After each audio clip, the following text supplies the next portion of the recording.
večer, poštovani gledalci. Dobrodošli u emisiju Pitanje i odgovor. I odmah na početku vam savjetujem da narednih 90 minuta svakako ostanete u društvu sa nama, pošto imamo retku priliku da ugostimo jednog gosta. A šta je tema? Ajde, parafraziramo Dostojevskog. To često citiram, širok je čovjek, preširok, ja bih ga malo suzio. Tako stoji stvari sa večerašnjom temom. Krajnje pojednostavljeno, ko vlada svetom, ko vlada nama, možemo li se suprotstaviti, okvirno tema o kojoj večeras govorimo, a o tome govori doktor Miroljub Petrović. Dobroveče i dobro nam došli. Dobroveče, hvala na pozivu. I odmah na početku, evo, kako da vas predstavim? Vi ste doktorirali filozofiju, geolog ste, direktor Centra za prirodnjačke studije, religijom se bavite, a sad čuh i medicinu, to je nepoznanica. Znači, ono krajnje pojednostavljeno, neću da vas pitam, ako biste morali se predstavite, šta biste rekli o sebi, ko ste zapravo vi, ali evo, kad je u pitanju vaše obrazovanje, vaš znatiželjan duh, šta ste sve završili i šta je vaša zapravo osnovna misija?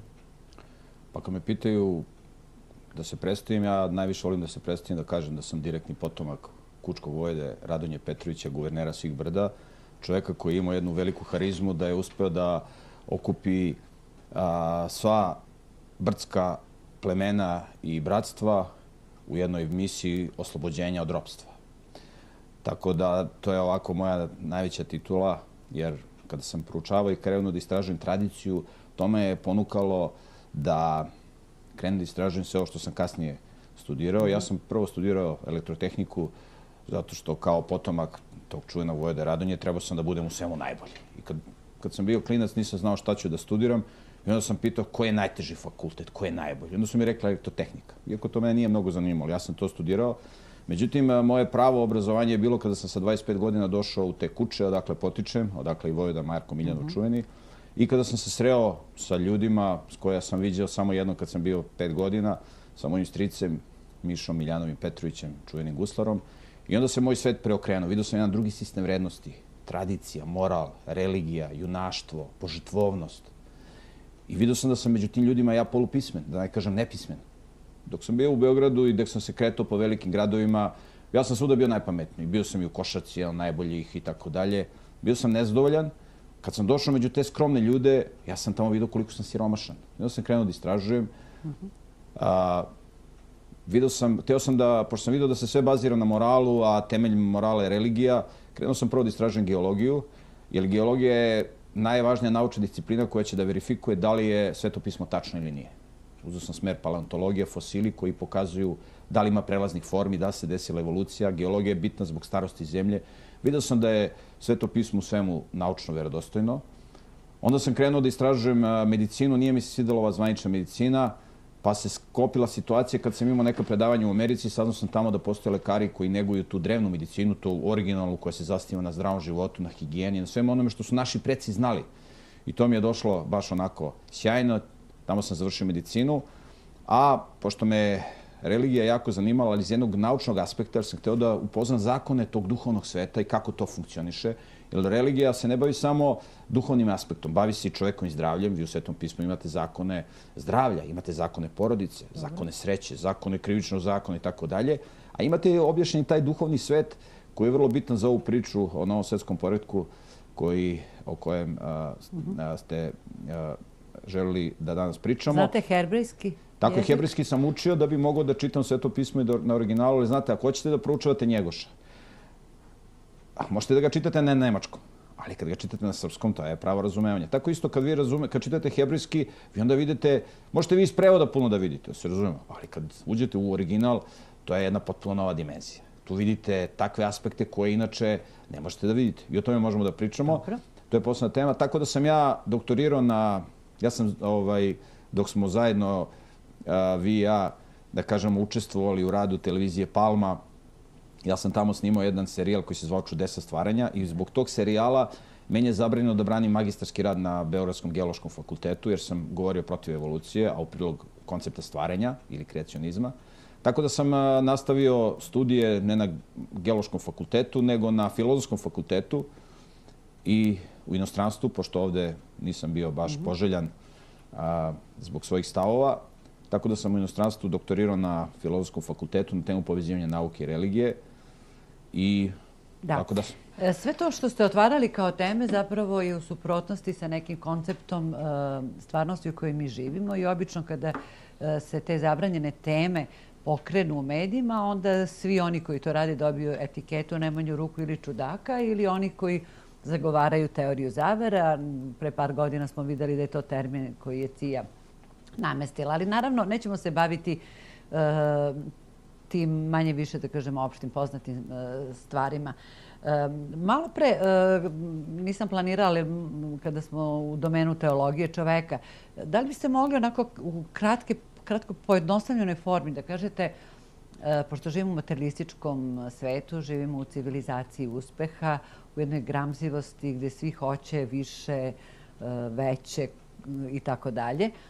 Šta je čovek pre svega? Da li je on materialističko biće ili je duhovno biće? Čovek je jedno i drugo. Znači, čovek je, kada pogledamo anatomiju čoveka, ona je najbolje objašnjena u drugom poglavlju Svetog pisma. Čovek je stvoren od dva elementa. Od materije, dakle čovek je oblikovan od mrtve materije ili kako se to kaže prah zemaljski. Kad pogledate čoveku anatomiju, više od 99% našeg tela čine 4 hemijske elementa. Vodonik, kiseonik, ugljenik i azot. Manje od 1% su svi ostali hemijski elementi. Dakle, u hebrejskom originalu kaže da je tvorac čoveka jacar, što kaže oblikovao ga. I mi smo zaista oblikovani od mrtve materije, a plan po kome smo oblikovani je zapisan na molekulu DNK gde se nalazi informacija našeg plana. Onda je u taj fizički aspekt ubačen duh životni i formirana je duša. Dakle, duša je spoj tela i duha životnog. Tako da je čovjek i telo i duh. I kao što on treba da održavamo naše telo, tako je bitno da održavamo naš duh. Domen fizičkog zdravlja, tu će se mnogi složiti. Znate, zdrava hrana, život u prirodi, fizička aktivnost, spavanje na vreme i tako dalje. Međutim, duhovni aspekt je mnogo važniji, jer bitka se vodi u glavi. I vi sad čoveka hranite duhovno sa informacijom. Da sad ne pričamo šta je zdravo da čovek jede, i to piše u Svetom pismu, o tome govori i ozbiljna medicina, ali taj duhovni aspekt o kome mi ćemo danas da pričamo, to je domen informacije. I sada mi možemo da se drogiramo sa lažnom informacijom. Evo, da citiram jednog čoveka koji se deklariše kao ustaša. On je napisao knjigu koja se zove Planirani haos, da mu ne spominjemo ime. On je bio visoki političar u Podrinju, odnosno taj deo Srebrenice Potočari. On je, inače, musliman, izjašnjava se kao muslimanske veroispovesti, iako kad vidite kako živi, nema veze sa muslimanskom religijom. On se izjašnjava kao musliman, on je bio visoko rangirani političar za vreme ovog rata na prostorima Bosne i Hercegovine. I on u svojoj knjizi, koju je inače objavila Udruženje Majke Srebrenice, pazite, on tu govori kako je odrastao kao mali na selima gde se pričalo i gde su veličali Ante Pavelić, Jure Francetić, Handžar divizija i tako dalje. On veliča ustaški pokret. To sad nije bitno za ovu priču, nego onda priča kako prave muškarčine su one koje se u kafani pobiju iz čista mira, koji će svoju ženu da ostave zbog konobarice koja je došla iz Srbije i tako dalje. I na kraju on kaže kako je bio na predavanjima koje su držali Ali Izetbegović i tako dalje.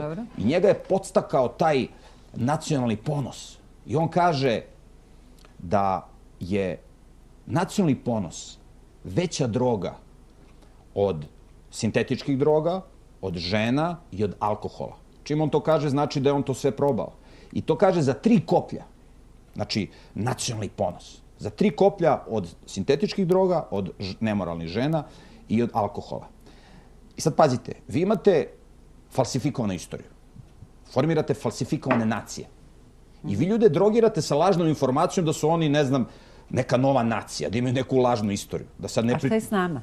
Zašto mi, evo da kolokvijalno potrebim tu reč, kad kažem mi mislim na Srbe, zašto mi nismo na taj način drogirani, jer nam se istorija ponavlja. Imamo Jasenovac, Drugi svjetski rat, pa slična sudbina početkom 90-ih u Sarajevu, u Zagrebu. Srpske porodice su ostale, smatrajući da im se neće ponoviti 1941. godina. Ponovila se i na prostorima Kosova i Metohije.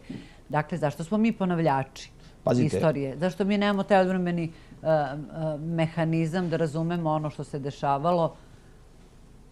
Je li to šta, zbog falsifikovane istorije ili zbog nečeg drugog? Ne, nema to veze sa falsifikovanom istorijom. Falsifikovana istorija vam daje identitet da vi vidite da ste potomak slavnih junaka koji su živeli tako, tako i tako. Dobro. I onda kad vi to znate, da su vaši preci bili uspešni, da su bili veliki, onda vi hoćete da se identifikujete sa njima. Razumete? E sada, pitanje Jasenovca i ove pogibije koje smo mi imali, to nema veze sa istorijom. Da smo mi u tom smislu ponavljači. Ali ona se ponovila na ovaj način 1991. Ona se ponovila zato što smo mi živjeli na jedan pogrešan način. Znači, mi živimo na jedan pogrešan način i zato stradamo. Ja sam ovdje govorio o identitetu. Znači, naš identitet jeste falsifikovan. Mi ne znamo, evo vi pitajte današnje srpske istoričare ili intelektualce odakle ime Srbin. To neće znati, 99% njih neće znati da vam odgovori. Ili, na primjer, Dušanovo carstvo su zvali Magnum Illyricum. Šta znači ime Iliri? Odakle potiče? Oni neće znati da vam kažu. Mi možemo i o tome da pričamo. Ali ovdje mi imamo jedan drugi moment. Imamo domen stradanja. Zašto mi stradamo pre 100 godina, pre 50 godina? Zašto nam se sprema novo stradanje? Zato što živimo na jedan pogrešan način. Vi da pitate babe od 70-80 godina, babe će vam reći, vidi sine, moja baba je meni pričala. Moja baba Anđa iz Bjelopavlića. Kaže, sine, vidi, ovdje su za vreme Drugog svjetskog rata dolazili, pošto su moji iz Crne Gore došli u okolinu Leskovca, one žive u jednom selu kod Leskovca, kaže, vidi sine, ovdje su dolazili iz Leskovca i plaćali su zlatom kilo brašna. Zlatom. I sad to nije poruka i pouka ljudima koji danas žive, koji vide da se spremaju strašne stvari, da je rat tu pred nosom, da je pitanje kad će to da bukne. Naši političari pokušavaju tu da negde plivaju, da nešto pokušavaju da se spasi, šta se spasti može, kao što je pokušavala Vlada Cvetković-Maček. Hajde da probamo tamo i sa ovim Londonom, da probamo i sa Hitlerom, da tu... Znate, ne možete vi da se... To je kao kad imate dve ulične bande, ili evo, pogledajte za vreme Drugog svjetskog rata, prođu četnici kroz selo, oni mobilišu sve muške glave. Prođu partizani, komunisti, oni... I sad vi ne možete da kažete ja ću budem neutralan. To je jako teško u ovom svetu. Vi si možete da budete neutralni ako se dislocirate negde u prirodni ambijent i da kažete sad ću ja da pokušam da se dislociram. To je najbolja opcija. Ali ljudi koji su u gradovima i koji su navikli da žive na jedan način, molim vas, oni dođu, pogledajte Varšavski geto. Jevreji kao neće biti žive po gradovima, ovih samo opkole i krene klanica. Isto tako u NDH ili u drugim. Neće biti rata, pogledajte Sarajevo. Ali to je slika ljudske intelektualne lenjosti. Neće biti rata, preovladaće razum. To su samo izgovori za njihovu lenjost da oni spakuju kofere i da kažu daj da brišem spaš na živu glavu. I to mi danas imamo i ta istorija se stalno ponavlja u smislu tih grešaka. Dobro, izvinjavam se. Bekom kaže znanje je moć. Kakav je vaš stav danas? Koliko ljudi imaju tu vrstu moći, dakle, intelektualnog znanja, u kakvom svetu živimo, ko vlada ovim svetom, s kim smo mi zapravo u sukobu, ta čuvena priča dobra i zla. Pomenuli ste naše pretke, nepismene, koji su neke elementarne stvari znali, ko vam je prijatelj, ko vam je neprijatelj, i to nisu dovodili u pitanju. Mi danas vodimo stalno besmislene rasprave, da li su nama veći prijatelji Rusi ili, recimo, Zapadna Evropa, Evropska unija. Dakle, iako je to elementarna činjenica, kad god su dolazili, oni su ovdje dolazili bombama i puškama, nikad nisu došli bez toga. I 99. su svi došli zajedno. Dakle, razgovor s vama jeste zapravo u tom smislu važan. Dakle, šta mislite, koliko ljudi znaju? Koliko razumeju svet u kome živimo? Ako ga ne razumeju, mogu li da mu se suprotstave? Naši preci su bili mnogo pismeniji od nas, u smislu da su znali mnogo više o životu. Mi smo pismeni, završili smo neke škole. Pa molim vas, u današnjim školama vi ništa ne možete da naučite. Škole koje su išli naši preci, to nisu bile akreditovane škole od svetskih naučnih institucija. To su bile kućne škole gde su oni učili da rade, da poštuju roditelje, gde su znali porodične zakone. O tome bi mogli da pričamo 5 emisija i to je ekstremno bitno. Nemamo vremena sad o time da se bavimo. Znači, naši preci su znali da žive u prirodi, da opstanu u prirodi, imali su adekvatan sistem vrednosti. Oni su imali jednog sveštenika na njih 3000, koji im čita iz Svetog pisma, oni slušaju.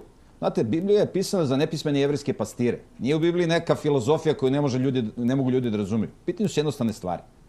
Oni su, jedan poznati biolog iz Hrvatske koji se bori protiv GMO-a, on je rekao, kaže, mi smo prva generacija u istoriji čovečanstva koja će izgubiti više znanja nego što će ga steći. Sva ona znanja koje su naši preci akumulirali o životu i radi u prirodi, mi smo izgubili. Znači, znanja koje ima savremeni čovjek. Savremeni čovjek je najgluplji čovjek u istoriji. Ljudi pre 100 godina su imali mnogo više znanja nego današnji čovjek. Sa druge strane, mi danas imamo veliku količinu informacija. Tako da to zaglupljivanje koje mi imamo od kolevke pa do groba, kojima nas bombarduju, ono može da se nadomesti velikom količinom informacija, tako da ljudi koji su pametni, koji žive po svojoj savesti, koji hoće da istražuju, koji kažu čekaj bre, ovde nešto ne funkcioniše, oni mogu da uđu na internet, mogu da se informišu i kako kaže Isus Hristos, ko traži naći će. Tako da svaki pametan čovjek i danas, i pre 3000 godina, i pre 100 godina je mogao da se informiše i nije morao da strada. Jednog dana, kada Bog bude napravio red i kad svako će moći da vidi život bilo kog čoveka, da je svako mogao da se izvuče, da se iščupa, da je uključio mozak. Koristio logiku. Tako je. Znači, kada govorimo o znanju, pa vi u Svetom pismu imate, Bog kaže, izgibe moj narod jer je bez znanja. Ali o kom znanju Bog govori? Tu se koristi hebrejski glagol ladat, znati. Taj glagol se koristi kad se kaže pozna Adam ženu svoju. To je jedno posebno znanje između muškarca i žene kad uđu u brak. Kada mi tvorca istinski poznajemo, kad mi razumemo zakone sveta u kome živimo, znači čitamo Sveto pismo, tu su dati svi zakoni. I kada vi živite taj život i vidite kako živite po tome i sve vam se dobro vraća i napredujete. Onda imate to lično poznanstvo sa tvorcem i to je najvažnije znanje. Ovo znanje koje se danas ljudima servira, to nije nikakvo znanje, to je zaglupljivanje. To su informacije koje vama u životu ničemu ne služe. Da, ali mozak je kompjuter, on prima te informacije i sve na nivou utiska, a čovjek ne koristi logiku vrlo često. Dakle, ne pita se a zašto. Sad ulazimo u ono što je osnovna tema, da kažem, vi ste napisali knjigu Ko vlada svetom. Imamo i priručnik, to mi je bilo asocijativno, priručnik za Srbe početnike i Turlakov ima tu jednu sjajnu knjigu jer smatra da smo svi početnici u srpstvu.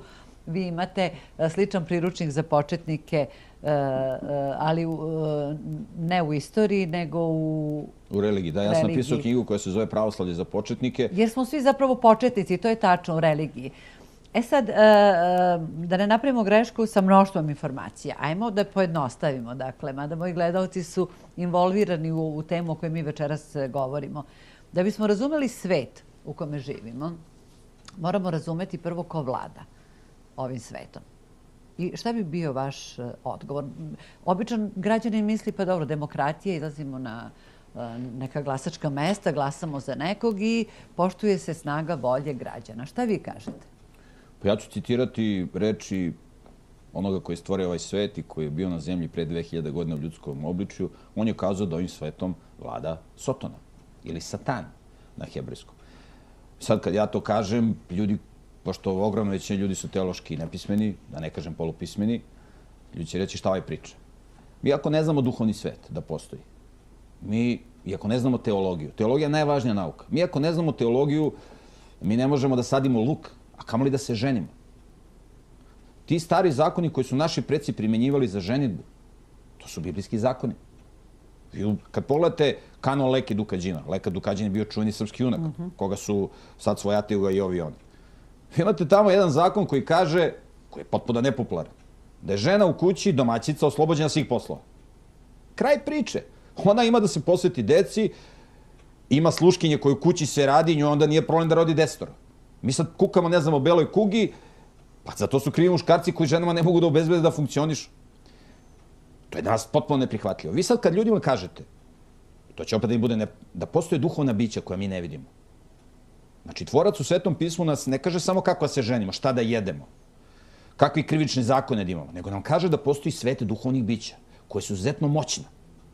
To vam je analogija otprilike ovako. Vi ja sad sednem u neku mašinu za vraćanje u prošlost, vratimo se 200 godina u prošlost, sa svom ovom našom tehnologijom, uzmemo videoprojektor i ja i vi sednemo tamo iza nekog brda i preko videoprojektora spustimo sliku, vi i ja pričamo. I pustimo tamo na stenu nekom pastiru koji čuva ovce. I on kaže, šta je ovo? Pa zvučnik, on ne zna šta je zvučnik. Pa donesemo, ne znam, automatsku pušku. Mi bismo ih fascinirali sa našim znanjem. Sad vidite, postoje duhovna bića, kao što je tvorac duhovna bića, koja postoje u ovom svetu, koja tvorac naziva anđeli. Kao što među ljudima postoji pobuna, među ljudima postoji pobuna protiv tvorca i onih koji su na strani tvorca, znači oni koji su na Božoj strani, tako i među anđelima postoji. Ta bića mi možemo da vidimo ako uđu u vidljiv deo spektra. Naprimjer, ljudi koji koriste halucinogene droge, kao što je LSD, oni imaju vizije. I prikazuju im se, demoni su izuzetno moćna bića koji mogu se prikažu kao sirene, polu čovjek, polu životinja. Mogu da naprave da vi sad vidite ovde nebeske svetove. Naprimjer, meni dođe čovjek i kaže, gospodine Petroviću, ja hoću sad nešto da vam ispričam što nikad niste čuli u životu. Ja kažem, jesi putovao po svetu, po nebesima i sretao sirene? Kaže, kako vi to znate? Pa rekao, znaš koliko mi ljudi bilo takvi koji mi to pričaju? 100. I sada vi imate duhovni svet. Čovjek može da bude nadahnut Božim duhom kad radi dobre stvari, ushićenje. A može da bude opsednut, demonizovan. Dakle, duhovna bića koja mogu da nas opsegnu ti demoni, to vam je kao bakterije.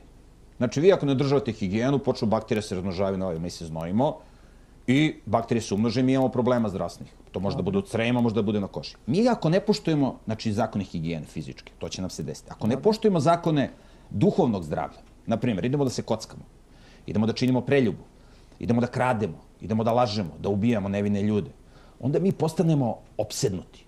Ili demon nas opsedne. Jedan od najpopularnijih, mislim, ja nisam političar, sada se dodvoram vašim gledocima, jedan od najpopularnijih i danas najviše promovisanih koncepta opsednutosti demonima jeste zaljubljenost.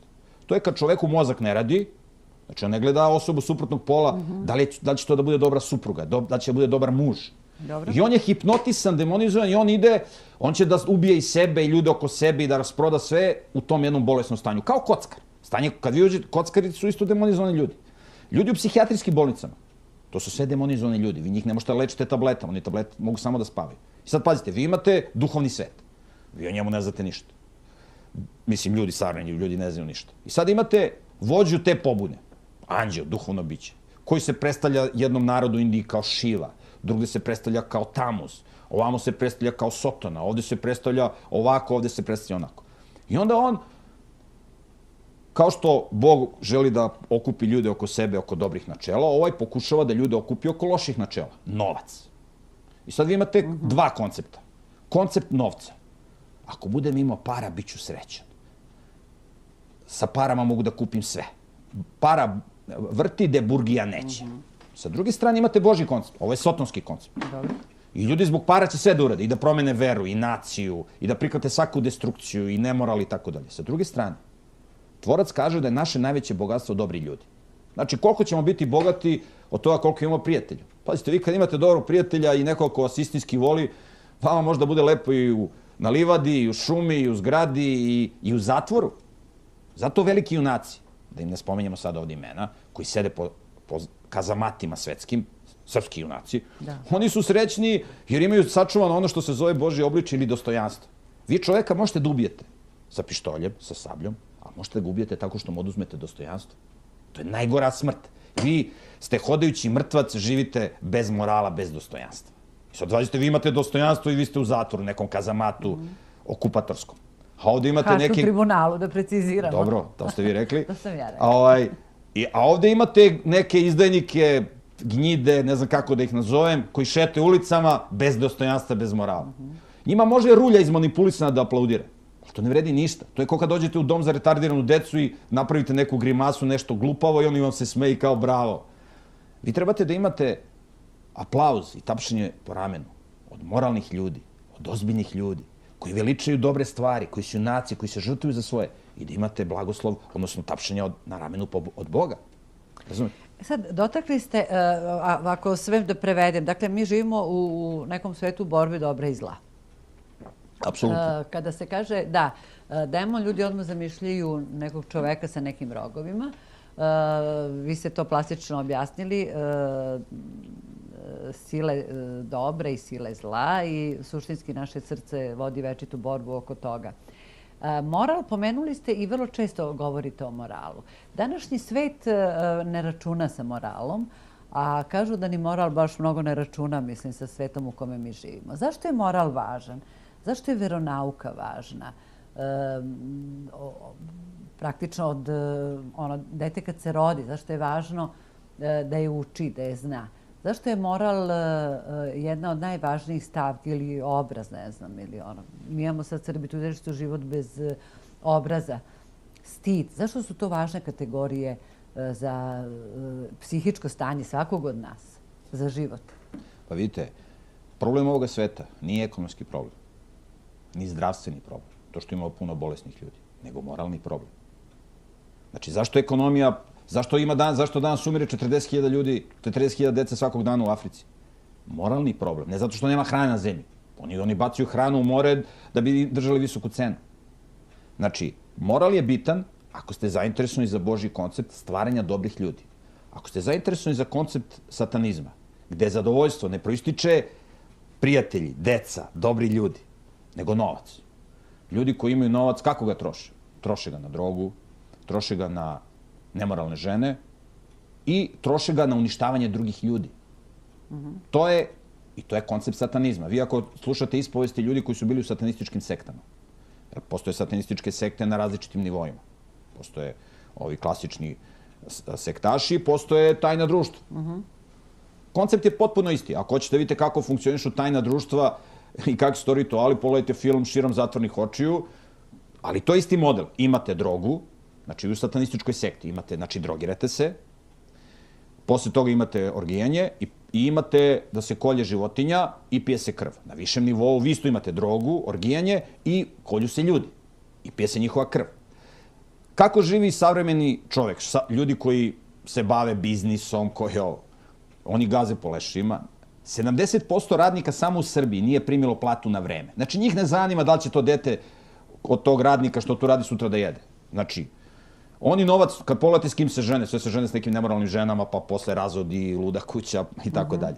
Tako da vi imate koncept koji nudi Sotona, koji rukovodi tajnim društvima, koji kontrolišu političare, medije, zakonodavstvo, sistem obrazovanja, potpuno kontrolišu, ide se na uništenje čoveka. Znači, uništenje čoveka kroz proces zaglupljivanja i tu morala nema. Ako hoćete dobre ljude, morate da primenite moral. Kad imate dobre ljude, onda i ekonomija dobro funkcioniše. Ljudi koji su moralni nikad nisu bolesni. Evo, pogledajte Amiše, da njih navedem kao primjer. Nisu oni savršeni, ali oni žive u prirodi, velike porodice, deca im se ne vakcinišu, žive potpuno prirodno, oni nikad nisu bolesni, molim vas. Naši preci su jako retko bili bolesni, jer su živjeli na zdrav način, na prirodan način. Znači, moral je reč koja u sebi podrazumeva sve zakone koje je Bog dao, koje mi znamo po savesti, ali pošto naša savest otupi i odrastemo u nijednom lošem društvu, imamo Sveto pismo. Znači, postoji tvorac, postoji Sveto pismo. U prvih 5 knjiga Svetog pisma imate sve zakone koji su potrebni čoveku. I zato je taj prvi deo Svetog pisma koji se zove na hebrejskom Tora, što bi u našem prevodu značilo učenje, imate sve objašnjeno. Naš centar je objavio novi savremeni prevod Svetog pisma. Mi, nažalost, sa srpskom nismo imali Sveto pismo na razumljivom jeziku. Čitamo arhaizme iz 19. veka. Mi smo objavili novi savremeni prevod koji može da se nabavi. Ima ga na internetu besplatno. Tako da čovjek može da pročita Sveto pismo. Prvih 5 knjiga su najvažnije. Da se upozna sa zakonima. To su stari srpski zakoni. Znači, moral je ime koje podrazumeva sve zakone za stvaranje dobrih ljudi, jer to je uslov svakog bogatstva. Pre svega duhovnog bogatstva, a onda i materijalnog. Jer pogledajte vi naši preci kako su živjeli. To su biblijski zakoni. Nemate vi po starim srpskim zakonima, odnosno biblijskim zakonima, penziju. Da vas finansira Međunarodni monetarni fond i treba premijer da pozajmi pare da bi finansirao 2 miliona penzionera u Srbiji. Nego vi imate da se ulažu u porodicu i obaveza sinova je da brinu o roditeljima. Zato vi imate u Kini, koja je drevna tradicija, gledaju da ako može da bude muško kad im zabranjuju da imaju više dece, jer kod njih je tradicija da sin mora da brine o roditeljima. I roditelji su obezbeđeni. Jednom ste govorili na nekom od vaših nastupa da se ljudi udružuju u bračnu zajednicu i da su to zajednice koje su prirodne. Kakav je onda vaš stav prema zajednicama u koje se također udružuju ljudi kao što su nevladine organizacije ili političke partije? Pa gledajte, ako se mi udružujemo da bismo stvarali dobre ljude, odlično. Ako se udružujemo da bismo uništavali čoveka, onda to nije dobro. Sad šta je kriterijum, šta je dobro, šta nije dobro? Oni će kažu, čekaj, ovo je kriterijum morala, sad ćemo da glasamo. Molim vas, oni kada su odlučivali da li je istopolna zajednica bolest ili nije bolest, oni su glasali. Znači, do 73. godine je to bila teški psihijatrijski poremećaj. Oni mogu da izglasaju da je zemlja ravna ploča. Sad pogledajte koliko su ljudima ispravni mozgovi, oni su sad pustili teoriju da je zemlja ravna ploča i ogromni broj ljudi u to veruje. Kao što su, tako isto kad se pojavio darvinizam. Razumete, ali ljudi ispravnog mozga u tako nešto veruju. Tako da, lepo je da se ljudi udružuju. Ali šta je cilj udruživanja? Stvaranje dobrih ljudi ili uništenje čoveka. Ovi rade za novac i nađu neke budale i vide da oni imaju poremećen sistem vrednosti. Jer pogledajte, vi ako hoćete danas, ajde da pričamo otvoreno, ako vi hoćete da budete danas glumica ili glumac, ili pevač ili pevačica, pa vi morate da budete moralno podobni u tom sistemu vrednosti. Kraj priče. Isto je u biznisu. Ne možete vi da pravite veliki novac, a da niste u nekom tajnom društvu. To nema šanse. Znači, to nema šanse. Vi možete nešto sitno da pilićarite, da radite, da imate mesečno možda par stotina, par hiljada evra. Ali da vi okrećete mesečno 100.000 evra, 200, više. Prijatelju, nema šta ako se radi. Vidi, treba bi... Drugim rečima, svi koji su na ovaj ili onaj način na vrhu su deo sistema. Samo što imaju različite... tog sistema. Samo što imaju različite uloge, je li tako? Tako je, ali pogledajte vi kad čitate literaturu ljudi koji su u vrhu tajnih društava. Znate što oni kažu u literaturi?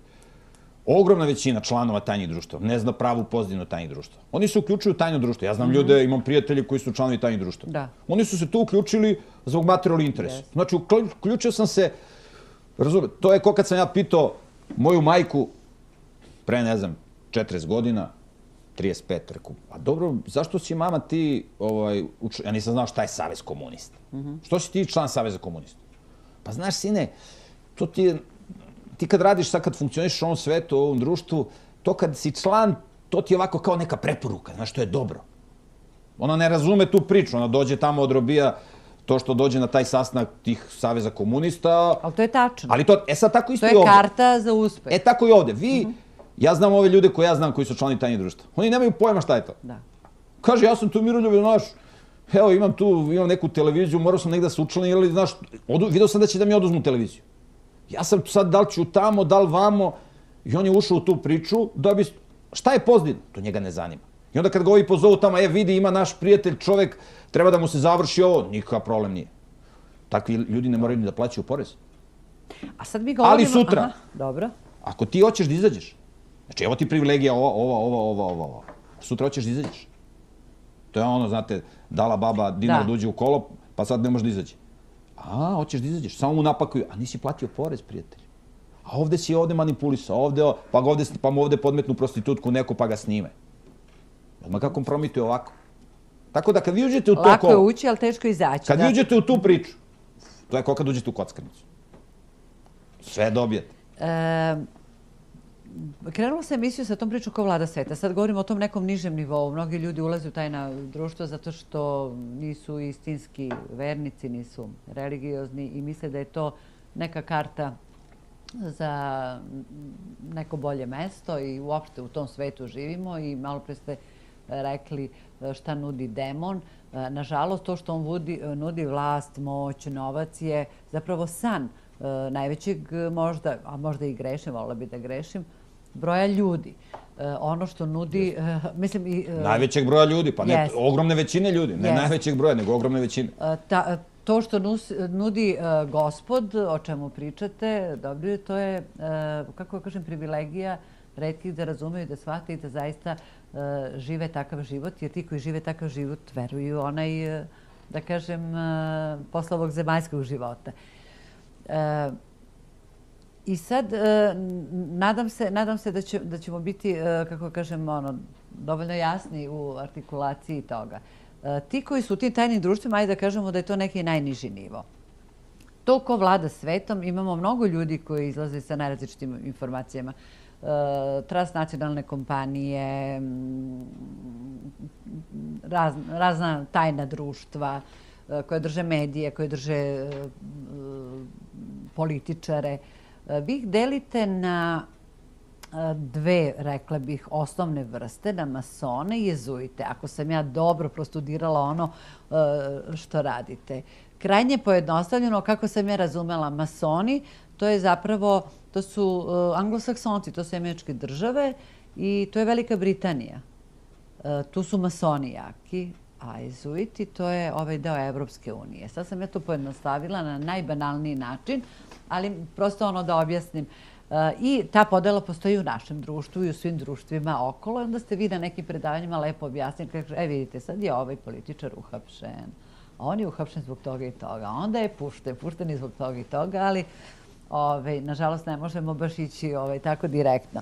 Ali da li je to najgrublja, ta najjednostavnija podela u ovom trenutku koja vlada nama, svetom ili ne znam? Masoni jezuiti. Gledajte, mi možemo da sad govorimo o identifikaciji tajnih društva, ali to je kao kad bismo sad pričali o ulici, ne znam, u Beogradu, Vojvode Stepe i sad tu postoje dve mafijaške bande koje se bave dilanjem droge.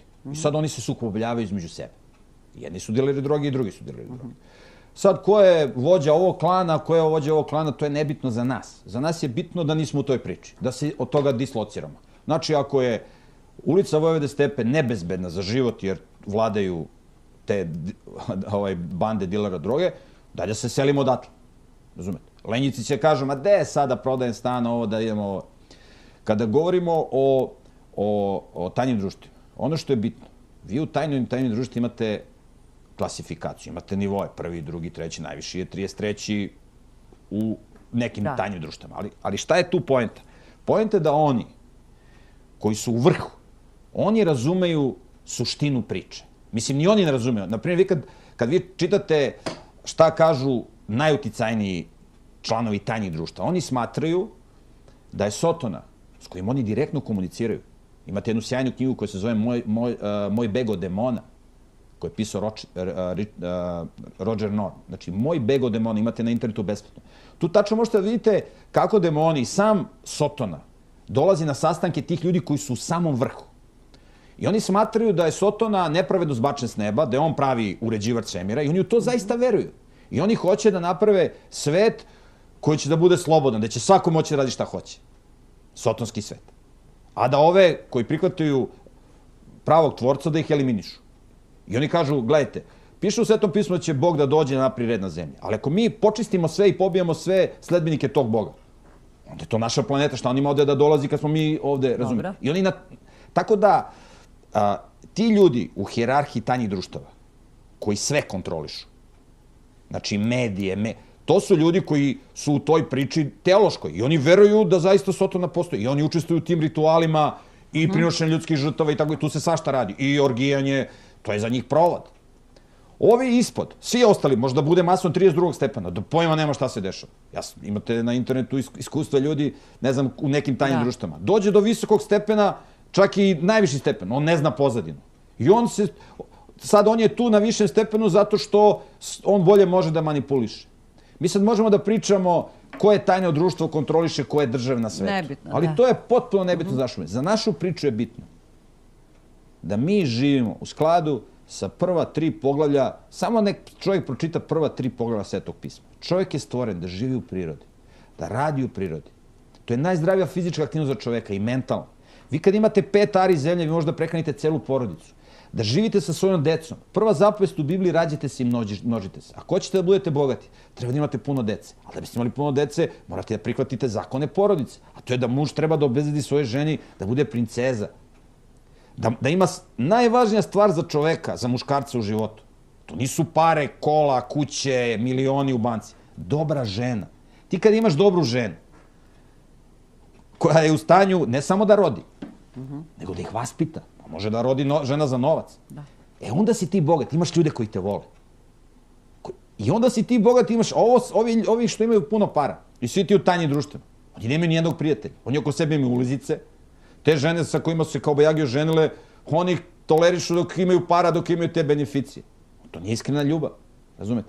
Tako da, čovjek treba da živi u prirodi. Vi živite u prirodi. Vi ste se vratili na vašu dedovinu, je li tako? Tako, ja se vratio na dedovinu, tu gde su moji došli, renovirao sam, imam svoju proizvodnju hrane, imam svoju vodu, imam svoj, sad ćemo da ugradimo solarni panel. Pazite, šta meni treba struje? Za internet, za laptop, za mobilni telefon. Meni struje ne treba. Imam svoju hranu. Da, to je imanje pored Leskovca. A pre toga, vi ste živeli u Americi. Sad se opet vraćam na tu priču o onima koji vladaju svet, o demonima. Vi ste živeli u Americi. Obama je rekao da će na kraju sad svog mandata registrovati tu satansku crkvu u Americi. A opet slušala sam vas da je taj satanizam naročito, kako kažem, da se afirmiše da postoji u Kaliforniji. Nemamo puno vremena, ali pošto je to jedno dragoceno iskustvo vaše iz Amerike, vi ste kao geolog više nego kao, da kažem, religiozni čovjek, jednom bili u toj čuvenoj dolini smrti, gde se navodno pomera kamenje demonske sile i tako dalje. Ja bih vas zamolila, znači sad da nam kažete zašto Kalifornija, zašto upravo taj prostor i koliko se to tamo afirmiše i koliko je ta, kako da kažem, kultura življenja vidljiva, demonska, satanska ili ne znam kako da vas zovem. A to vas opet pitam zbog Hollywooda i zbog činjenice da mnoga naša, recimo, obdaništa sada slave Noć veštica i deca se oblače u veštice, u te kostime. Roditelji ne znaju šta to znači, gledaju hollywoodske filmove i to im se onako izgleda kao svetski, jel? I crtani filmovi i uopšte ta kultura koja dolazi iz Hollywooda. Sad ja sam 10 pitanja vama postavila, ali znate šta me zanima. Da, gledajte, kada čovjek hoće da bude opsjednut demonima, naprimjer, vi imate u Indiji, u Africi lupaju u bubnjeve, igraju tamo oko onih totema gde su slike tih demona koje su oni videli, to su ona čudovišta, ona lica. I oni padaju u trans. To je najblaži oblik opsedanja demona. To imate danas u ovoj popularnoj muzici. Isti ritam i ljudi isti ritam i padaju, mozak dolazi u to alfa stanje gde kritički ne analizira informacije koje dolaze u mozak. Vi kad pogledate ovu modernu muziku, to su sve kretenski, da ne kažem idiotski tekstovi. Ali ljudi to ne slušaju, nego muzika i oni su u transu. Informacija dolazi u njihov mozak, oni o tome ne razmišljaju. Najbolji način, mislim, da čovjek bude opsjednut demonima i da uspe u karijeri, to je da ubije nevinog čoveka, da bude učesnik orgijanja. Evo, imali ste video, sad skoro je jedna poznata hollywoodska glumica, da joj ne spominjemo ime, izjavila kako je ona, da bi bila popularna u Hollywoodu, morala da bude dopuštena da bude silovana od njih, ne znam koliko, 30. Jedna vrlo poznata glumica. Koja, recite? Angelina Jolie. Imate video na internetu da ona priča to. Razumete? Ona sad sedi u Ujedinjenim nacijama, pored tamo nekog i ona tamo, mislim, ali to je slika tog društva. I sad pazite, znači, gde ima više nemorala? Vi, na primjer, po zakonima Svetog pisma koje je Bog dao, za takve stvari ide smrtna kazna. Za silovanja, za ubijanje nevinih ljudi, za te odnose istopolne i tako dalje i tako dalje. I sada, vi kad pogledate gde je centar najvećeg nemorala u Americi, u svetu, centar homoseksualizma vam je u Los Angelesu. Mislim, ja govorim o centru nemorala iz biblijske perspektive. Sa aspekta savremenog zakona, gej je nešto legalizovano. Znači, ja pričam sa aspekta Svetog pisma. Sa aspekta Svetog pisma, gej kultura je, za nju je propisana smrtna kazna. Centar toga je, i to je najbolji način da vas opsene demon, jedan od najboljih načina. Najveća žurka za Noć veštica je u Santa Monica bulevaru u Los Angelesu, gde se skupi preko 500.000 gej populacije da proslavljaju Noć veštica. To je glavni praznik gej populacije. Tu je odmah u Los Angelesu, San Francisco je također jedan od najvećih centara. Los Angeles je centar ne samo Hollywooda koji promoviše sve oblike destrukcije, nego centar pornografije. Vi kad pogledate geografske lokalitete, ako hoćete da budete dobro uspešni u biznisu, pazite, vi kad pogledate neznabošci, pagani, u stara vremena, on ako hoće da mu kuća bude uspešna, on uzme prvorođeno dete i zakopa ga u temelj. ubije dete i kao tu će bogovi da mi blagoslove kuću. Čuli ste za to, možda su i gledaoci čuli za to. Vi slično imate u Americi. Oni nazovu lokalitet đavolovi stubovi. Imaju zaštitu demona u ovom demonizovanom satanskom svetu. Pa nazovu Devil's Cornfields, đavolovo kukuruzište. Vi imate slično nešto u Srbiji. Imate đavolju varoš. Pa to hoću da vas pitam. Tako da vi ako hoćete da budete uspešni u sportu, u filmu, u muzici, pogledajte iskustva Beatlesa, Rolling Stonesa, gde oni pričaju kako su bili, oni su bili u Indiji, tamo se povezivali sa demonima i oni pod dejstvom demona. Demonima obezbede uspeh da budu popularni, jer ona ruljak što dolazi na koncerte, to je sve hipnotisano, u stvari demonizovano.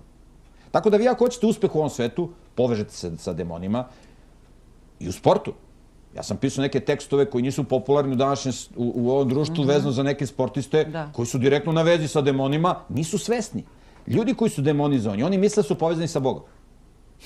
Oni imaju neka nadprirodna iskustva, oni misle da je to božanska sila. Tako da je to jedna kolektivna hipnoza čovečanstva. Šta mi treba da radimo? Da se dislociramo od toga, mi na to ne možemo da utičemo, ljudi hoće zlo, svet ide u kataklizmu, u novi svetski rat koji će biti mnogo, mnogo gori nego prvi, drugi, jer su danas ljudi mnogo gori.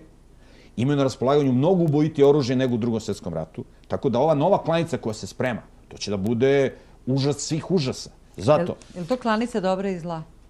Ne, to je klanica između dve satanske bande koje se bore za prelaz u svetu.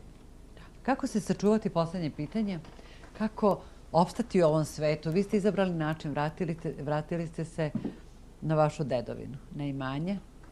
U jednoj rečenici... Između kisele vode i Coca-Cola pijete vodu sa izvora. Tako je. Znači, odgovor je jednostavan. Treba se vratiti tim jednostavnim drevnim principima koji su najbolje opisani u Svetom pismu. Ima ih i u Dušanom zakoniku i kanonu Leke Dukađina, ali sve su to kopije zakona i Svetog pisma. Znači, da se vratimo na život u prirodi. Ne kažem ja da ne treba mi da pokidamo sve mostove sa gradom. Ako radimo neki biznis u gradu, možemo da radimo dok to može da funkcioniše, ali da imamo ostupnicu.